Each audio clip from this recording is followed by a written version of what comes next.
তোমরা চরিত্রহীন হইও না বাপ, তোমরা নষ্ট হইও না।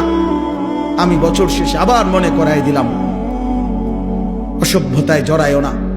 প্রিয় সন্তান আমার, তুমি আমার ছেলে, তুমি আমার ভাই, তুমি আমার বন্ধু। আমার যদি সুযোগ থাকতো, আমার সাথে সময় থাকতো, আমি তো প্রতিটা যুবক তোমার জড়ায় ধরে টানতাম। আমি যদি পারতাম তোমারে বলতাম এই বুক খুলে যে তুমি কেন নামাজ পড়ো না, কেন তুমি আল্লাহকে ছেড়ে দিলা। আল্লাহকে বাদ দিয়ে দোস্ত কেউ ইজ্জত পায় না, কেউ না।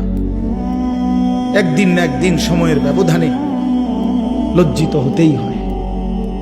54 বছর পরে হোক আর 16 বছর পরে হোক, আল্লাহকে ছেড়ে দিলে, জুলুম আর নাফরমানি করলে বেইজ্জতি হতেই হয়, বেইজ্জতি।